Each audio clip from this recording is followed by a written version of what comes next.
हमारे देश के कृषि मंत्री श्री नरेंद्र तोमर जी ने देश के किसानों भाइयों और बहनों के लिए एक चिट्ठी जारी की है, जो चिट्ठी कोई 8 पेज की है। इस चिट्ठी में उन्होंने जो देश में किसानों के द्वारा उन इंडियन गवर्नमेंट की तरफ से बनाए गए जो 3 कृषि कानून हैं, उनके खिलाफ जो संघर्ष हो रहा है, आंदोलन हो रहा है, उस आंदोलन के दौरान ये लेटर उन्होंने जारी किया। और लेटर के साथ साथ केंद्र सरकार जिसकी लीडरशिप बीजेपी करती है, उन्होंने पूरे देश में बड़े पैमाने पर जाके लोगों को समझाने की भी कोशिश कर रहे हैं कि कैसे ये कानून ठीक है और कैसे ये कृषि कानूनों के खिलाफ लड़ने वाले जो संगठन हैं, आंदोलन करने वाले जो लोग हैं, वो कैसे गलत हैं। उन्होंने ये दिखाने की कोशिश की है। लेकिन मैं ये कहना चाहता हूँ कि एक तरफ कृषि मंत्री जी इसी अपनी चिट्ठी में लिखते हैं कि हमने बड़े पैमाने पर देश के बुद्धिजीवियों से, देश के संगठनों से, सबसे बात करने के बाद हमने ये 3 कानून बनाए हैं। अगर ये 3 कानून उन्होंने इस तरह से बनाए थे तो फिर अब दोबारा उनको इतना मेहनत करने की क्या ज़रूरत है कि वो एक बड़े बड़े लेटर्स भी लिख रहे हैं और जाके बड़ी बड़ी कॉन्फ्रेंसेस और कन्वेंशन भी कर रहे हैं। असल में बात ये है कि सबसे पहली बात मैं ये कहना चाहता हूँ, जो कृषि मंत्री जी ने बिल्कुल इसमें नहीं लिखा है, वो ये है, जो कॉन्स्टिट्यूशन के एक्सपर्ट भी बोलते हैं, वो ये बोलते हैं कि कानून, ये 3 कानून जो देश की सरकार ने बनाए हैं, ये कानून असल में उनके प्रीव्यू में आते ही नहीं हैं। बल्कि एग्रीकल्चर जो सब्जेक्ट है, एग्रीकल्चर सब्जेक्ट कॉन्स्टिट्यूशन के कंकरेंट लिस्ट में आता ही नहीं है, वो है स्टेट लिस्ट का सब्जेक्ट है। एग्रीकल्चर में मैं पैदा करता हूँ, पैदा करके मंडीकरण के लिए मंडी जाता हूँ, लेकिन मैं उसका कोई बिजनेस या ट्रेड या कमर्स नहीं करता हूँ। ट्रेड या कमर्स जो होता है वो होता है कि जब गेहूं या चावल वो उसका आटा बन गया या उसका चावल बन गया पैडी का, उसके बाद जो ट्रेड करते हैं वो ट्रेड एंड कमर्स में आता है, जो कंकरेंट लिस्ट में लिखा हुआ है। ये जो कॉन्स्टिट्यूशनल एक्सपर्ट हैं या देश के जितने भी बुद्धिजीवी लोग हैं, जितने भी समझदार लोग हैं, उन्होंने पहले ही दिन ये उठाया था कि केंद्र सरकार द्वारा बनाए गए ये कानून देश की जो फेडरल स्ट्रक्चर है, कॉन्स्टिट्यूशन में जितना भी फेडरलिज्म के एलिमेंट है, उसको अनक्रोच करके केंद्र सरकार ने असल में ये एक ट्रेड एंड कमर्स के बहाने एक प्राइवेट पूंजी कैपिटल और बड़े कारपोरेट्स के लिए एक रास्ता खोलने की कोशिश की है। एग्रीकल्चर, यहाँ मैं ये बता दूं कि एग्रीकल्चर में पहले ही इनपुट्स जो हैं, उसमें फर्टिलाइजर है, मशीनरी है, उसमें पेस्टिसाइड, इंसेक्टिसाइड्स है, सीड्स है, ये पूरी मार्केट पहले ही कारपोरेट्स के पास है। अभी कारपोरेट्स जो हैं ये एग्रीकल्चर एक्टिविटी, एग्रीकल्चर प्रोडक्ट और प्रोडक्ट से फिनिश्ड गुड पूरी को कंट्रोल करना चाहते हैं, जिसका हम विरोध कर रहे हैं। और ये जो बड़ा मुद्दा है, ये मुद्दे को असल में हमने तोमर साहब के साथ जो भी नहीं किया है, और जो मुद्दे वो उठा रहे हैं मैं आपसे शेयर करना चाहता हूँ कि ये मुद्दे ऑलरेडी उनके साथ जितनी भी हमारी मीटिंग्स हुई हैं, ग्रुप ऑफ मिनिस्टर्स के साथ हुई हैं, जब खेती बाड़ी मंत्री से हुई हैं, उसमें इन्होंने वो तमाम मुद्दे उठाने की कोशिश की है। देखिए, सबसे पहली बात, एपीएमसी बाईपास एक्ट जो ये लेके आए हैं, एपीएमसी बाईपास एक्ट मतलब कि वो ये जो मंडीकरण का जो कानून है, इस मंडीकरण के कानून में उन्होंने इस तरह से ला रहे हैं कि जो पहली मंडियां हैं हमारी, जिसको हम सरकारी मंडी बोलते हैं, उस मंडियों को बाईपास करके कुछ प्राइवेट मंडियां एस्टेब्लिश की जाएंगी जो प्राइवेट प्लेयर्स की होगी। तो ये जो अपने आप में इस तरह की कोशिश है, मंडीकरण जब स्टेट सब्जेक्ट है तो क्यों सेंटर उसमें प्राइवेट मंडी को बीच में लाके खड़ा कर रहा है। तो इसमें हमारा ये कहना है कि ये तो मंडी, वो तो कॉन्स्टिट्यूशनल बात होगी, लेकिन साथ में ये कहना चाहता हूँ कि ये मंडियां जब आएंगी, जैसे उदाहरण के लिए हम देश में ये आवाज उठाते आ रहे हैं कि देश में जिस तरह की मंडी का infrastructure Punjab, Haryana, western UP में है, ये इंफ्रास्ट्रक्चर जो है पूरे देश में बनना चाहिए। क्यों? क्योंकि हम ये चाहते हैं कि जो प्रोक्योरमेंट 100% गारंटी कुछ कमोडिटीज की पंजाब हरियाणा के किसानों को है, ऐसे ही एमएसपी मिलके पूरी 100% जो प्रोक्योरमेंट है वो गवर्नमेंट के द्वारा या कानून बन के जो प्राइवेट प्लेयर्स हैं वो भी कम से कम मिनिमम सपोर्ट प्राइस पर उसको खरीदें और उसकी 100% प्रोक्योरमेंट की गारंटी की जाए। जब ये चीज हम कहते हैं तो इसमें असल में उन्होंने जो नया कानून लाया है इसके विरोध में है, तो उनको लगता है कि अभी नया, अब वो क्या कह रहे हैं कि नया कानून आएगा, इस नए कानून में आप जो भी संशोधन करवाना चाहते हो वो देख लो। क्या मतलब ये कि वो प्राइवेट मंडी में हम थोड़ा टैक्स लगा देंगे,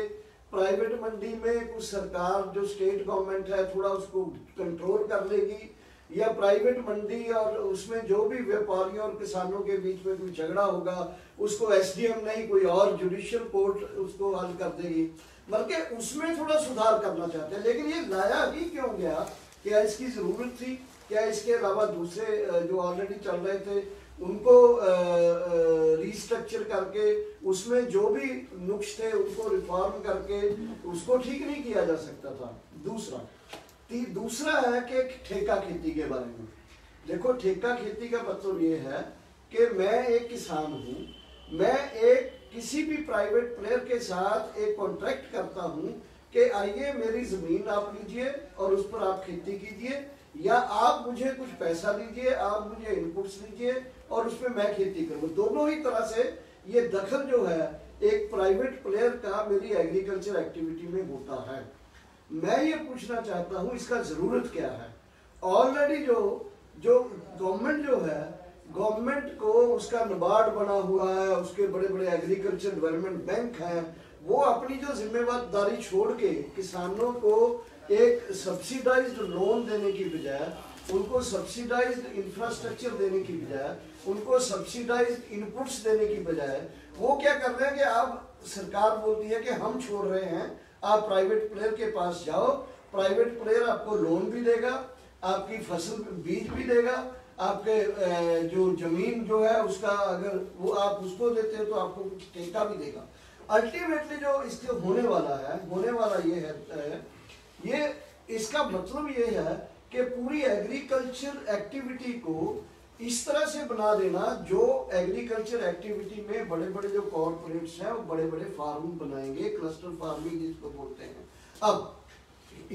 भारत जैसे देश में 60% से ज्यादा लोग जो है एग्रीकल्चर के ऊपर निर्भर है, उनका ऑक्यूपेशन है एग्रीकल्चर। वो ऑक्यूपेशन छोड़कर कहाँ जाएंगे? वो अगर 100 किसानों का लैंड जो है एक बड़ा कोई कॉर्पोरेट ले लेता है तो 100 किसान उसके बच्चे कहाँ काम करने जाएंगे? क्या देश में कोई ऐसा सेकेंडरी टर्शरी सेक्टर है, क्या सर्विस सेक्टर है, क्या इंडस्ट्री सेक्टर है जहाँ जॉब्स निकल रही हो, लोग वहाँ एम्प्लॉयमेंट ले रहे हो? अगर वो नहीं है तो उसमें ये जो job opportunity already agriculture sector में लोगों को मिली हुई है, इसको क्यों खत्म करना है? इसलिए तीसरा पॉइंट है एसेंशियल कमोडिटीज एक्ट। देखिए, एसेंशियल कमोडिटीज एक्ट जो है ये बहुत ही जरूरी इसलिए है कि लोगों को भूख से बचाने के लिए सरकार के पास अनाज जो है उसके काफी भंडारण होना चाहिए। लेकिन जो एसेंशियल कमोडिटीज एक्ट को डिल्यूट करके जो ला रहे हैं उसमें ये उसकी जो लिमिट है उसके और शर्तें जो है उसको डिल्यूट करके लोगों को बोल रहे हैं कि आप जितना मर्जी अनाज, सब्जियां, फ्रूट वगैरह स्टोर कर सकते हो। तो ये जब अनाज, सब्जियां, फ्रूट वगैरह पेरिशेबल है या दूसरी जो भी है उसको स्टोर करने का रास्ता ये खोल रहे हैं, इसका मतलब ये है कि देश में जो बड़े, बल्कि अभी देखिए कोरोना में कितने बड़े पैमाने पर लोग थे जो उनको ये जो फूड स्टफ्स के लिए, सब्जियों के लिए और चीजों के लिए जो स्टेट के ऊपर निर्भर होना पड़ा। अगर वो नहीं होते तो लोग कहाँ से खाते हैं? इसलिए इस तरह के ये जो 3 कानून है, असल में ये 3 कानून जो हैं एक ही इसका पर्पज है तीनों का, कि एग्रीकल्चर में जो किसान लोग हैं, छोटे किसान हैं, मझले किसान हैं, थोड़ा बड़े किसान हैं, उनको उनकी एक्टिविटी जो है एग्रीकल्चर एक्टिविटी उससे खेड़ दिया जाए। अब नरेंद्र तोमर जी अपने पहले ही पॉइंट में बोले हैं कि हम ये बोलते हैं कि मिनिमम सपोर्ट प्राइस नहीं मिलेगा, वो बोलते हैं ये झूठ है, एपीएमसी नहीं रहेगा, ये झूठ है। मैं ये पूछना चाहता हूं कि एमएसपी मिल कहां रहा है? हम देर से बोल रहे हैं कि मिनिमम सपोर्ट प्राइस जो है ये C2 50% लीगल राइट के तौर पर हर फसल में हर किसान को मिले, और इसका लीगल राइट हो, वो अभी तक नहीं है। पंजाब में भी जो गेहूं और पैडी को छोड़कर कहाँ मिनिमम सपोर्ट प्राइस मिलता है? अगर ये चीजें इस तरह की, पूरा बिहार यूपी का पैडी जो है आके पंजाब में बिकता है, तो ये जो इस तरह की बल्कि किसानों को इनकन्वीनियंस गवर्नमेंट के कुछ कानून, सही कानून ना बनाने से, वो जो कानून लेके आ रहे हैं, इन कानूनों से लोगों को और भी बुरी हालत में फंसना पड़ेगा। कारण ये है कि कभी भी बड़े जो जिन लोगों का काम है प्रॉफिट कमाना, जो पैसा लगाएंगे सिर्फ और सिर्फ अपने पैसे के ऊपर अपना अप्रिशिएट करने के लिए, कम से कम इतना हमको कैपिटल जो है अप्रिशिएट हो, वो कभी भी नहीं चाहते कि हमारा कैपिटल लॉस में जाए। तो वो जो लोग हैं, उन लोगों को अभी खेती में लगे हुए लोग हैं, उनका कल्चर है, उनका रहने सहने का एक ढंग है, गाँव में रहते हैं, परिवार पूरा एक साथ रहता है, और उसका पूरा एक केवल ये नहीं है कि उनको एग्रीकल्चर एक्टिविटी से हो जाएगा, उनका पूरा सामाजिक सांस्कृतिक डिसमेंबरमेंट हो जाएगी। उनको कुछ देर के बाद आप देखिएगा कि लोग जो हैं, उनका जो एक ऐतिहासिक, कल्चरल, एक सामाजिक जो ताना बाना होता है, वो भी बिखरने लगेगा। और ये एक इम्पोर्टेंट, बहुत इम्पोर्टेंट लॉस जो होने जा रहा है समाज को, ये पहले हमने देखा शुगर केन में, शुगर केन में कॉन्ट्रैक्ट खेती होती है, लेकिन शुगर केन में भी कंपनी जो अपने ये जो शुगर मिल्स हैं, वो कहाँ किसानों को इंसाफ देती हैं? पेप्सी ने पोटैटो भिजवाने शुरू किए पंजाब में, संगरूर जिले में, वहाँ पेप्सी से किसान तंग आके उन्होंने पेप्सी के जो कॉन्ट्रैक्ट थे तोड़ के अपना बीज लेके अपनी खेती करनी शुरू की, और उन्होंने फिर पेप्सी को ही आलू भी दिया। मतलब कहने को मेरा मतलब है, इसी तरह गुजरात में पेप्सी ने करोड़ों रुपया किसानों को जुर्माना करवाया था। क्यों? क्योंकि सिर्फ आलू का बीज, जो आलू का बीज था, उन्होंने बोला आपने चोरी से उठा। बल्कि उन्होंने, किसानों ने हमको बताया कि इनका कॉन्ट्रैक्ट खेती में इतना पैकेज, क्वालिटी कंट्रोल, दवाई, पेस्टिसाइड, इंसेक्टिसाइड और तमाम जो कंट्रोल है, इतना हार्ड होता है कि जिसको किसान को फॉलो करना काफी मुश्किल होता है। सो मैं ये कहना चाहता हूँ कि ये जो तोमर जी के जो लेटर है, इस लेटर को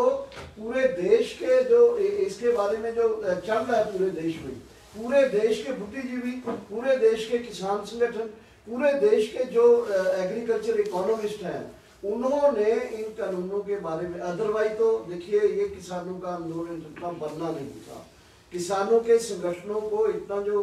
सपोर्ट मिल रहा है, उसका कारण यही है कि गरीब लोगों को भी ये लगता है कि इससे हमारी जो खुराक जो है, हमारी रोजी रोटी जो है, वो तीनों कानून में से किसी ना किसी तरह से उनको अफेक्ट कर रही है। इसलिए जब लोग समझ रहे हैं, जब संगठन समझ रहे हैं, जब दल समझ रहे हैं, जब व्यक्ति समझ रहे हैं, बुद्धिजीवी ये समझ रहे हैं, तो मैं ये बल्कि आपके ये कहना चाहता हूँ कि आओ इस तोमर जी की इस चिट्ठी, या मोदी जी ने बात भोपाल में एक बड़ा भाषण दिया है, मैं हाथ जोड़ के, सिर निभा के और बहुत तहम्मुल से आपसे कहना चाहता हूँ, ये सब जो चीजें हैं, उनको ये जानना चाहिए कि अगर किसान और लोग देश के चाहते हैं कि इन कानूनों को वापस लिया जाए, तो आपको लेने में दिक्कत क्या है? सो अल्टीमेटली फाइनली मैं एक एक करके तो इनका जवाब नहीं दे पाया, लेकिन मैं ये मानता हूँ कि इन नक्शल हम इनके तमाम जो हाँ, फिर लास्ट में मैं ये कहना चाहता हूँ कि तोमर साहब, अगर आप ये बोलते हो कि ये कानून ठीक है, तो आपने वो 8 पॉइंट क्यों निकाले फिर इनको ठीक करने के लिए? अगर आप बोलते हो कि हमने सबसे डिस्कशन कर ली है,